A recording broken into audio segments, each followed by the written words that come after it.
नौकरशाह से सफेद पोश बने यूपी के नगर विकास और ऊर्जा मंत्री किसी पहचान के मोहताज नहीं है। पूर्वांचल से लेकर दिल्ली और गुजरात तक उनके नाम की चर्चा होती रही है। ए.के. शर्मा जब से यूपी के नगर विकास विभाग की जिम्मेदारी संभाली है, पहले दिन से राजधानी लखनऊ सहित सभी नगर निगमों और नगर निकायों के कायाकल्प में लगे हैं। उन्होंने शहरों और निकायों की साफ सफाई और सौंदर्यीकरण के लिए मिशन कायाकल्प अभियान शुरू किया है, जिसके लिए समय सीमा 60 दिन की रखी गई है। मिशन कायाकल्प का असर पहले हफ्ते में ही नजर आने लगा है। लखनऊ नगर निगम में सुबह 5 बजे से 8 बजे तक सफाई कार्य खत्म करने के निर्देश हैं। शाम को फिर से सफाई का कार्य हो रहा है, जिससे लखनऊ को स्वच्छ और स्वस्थ बनाया जा सके। अरविंद कुमार शर्मा को योगी कैबिनेट में बड़ी जिम्मेदारी सौंपी गई है, जिससे आप उनके कद को आसानी से समझ सकते हैं। प्रधानमंत्री नरेंद्र मोदी के बेहद करीबी अफसर रहे ए.के. शर्मा उन्हीं के कहने पर वीआरएस लेकर राजनीति में उतरे और अब उनके पास नगर विकास, शहरी समग्र विकास, नगरीय रोजगार एवं गरीबी उन्मूलन और ऊर्जा, अतिरिक्त ऊर्जा स्रोत विभाग की बड़ी जिम्मेदारी उनके पास है।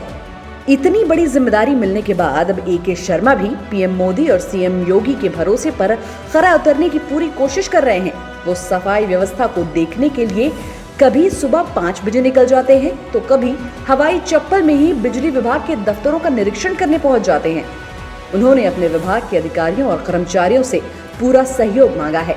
इतने बड़े विभागों के मंत्री होने के बाद भी वो सफाई कर्मचारियों को जहां खुद नमस्कार कर उनका हौसला बढ़ाते हैं, वहीं उनसे सुबह 5 बजे से काम भी लेते हैं। उनका ये काम करने का तरीका अलग भले है, लेकिन उसके रिजल्ट शुरुआती दिनों में खासकर राजधानी में तो दिखाई देने लगे हैं। अरविंद कुमार शर्मा का जन्म 11 अप्रैल 1962 को मऊ जिले के कांझा गांव में हुआ था। ए.के. शर्मा भूमिहार ब्राह्मण समुदाय से आते हैं। उन्होंने पॉलिटिकल साइंस, दर्शन शास्त्र और अर्थशास्त्र में फर्स्ट क्लास से ग्रेजुएशन किया है। उन्होंने पॉलिटिकल साइंस में मास्टर डिग्री हासिल की है। ऑस्ट्रेलिया से मास्टर ऑफ पब्लिक पॉलिसी और अमेरिका से स्ट्रक्चरिंग टैरिफ की ट्रेनिंग भी ली है। वो गुजरात कैडर के 1988 बैच के आईएएस अफसर रहे हैं।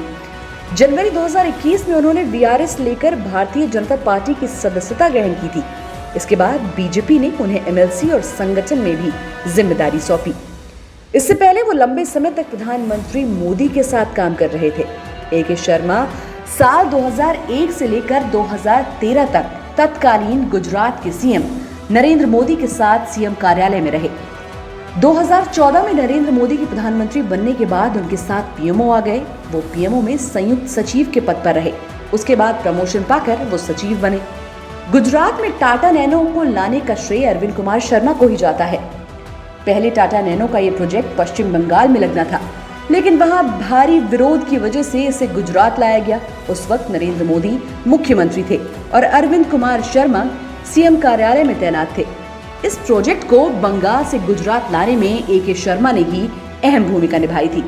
जनवरी 2021 में रिटायरमेंट लेने के बाद अरविंद कुमार शर्मा लखनऊ आ गए। उनके एमएलसी बनते ही ये खबरें तैरने लगी कि अब ए.के. शर्मा मंत्री बनेंगे, लेकिन ऐसा नहीं हुआ। योगी सरकार 2.0 में अरविंद कुमार ताकतवर बनकर उभरे। उन्हें भारी भरकम नगर विकास और ऊर्जा विभाग का जिम्मेदारी सौंपी गई है।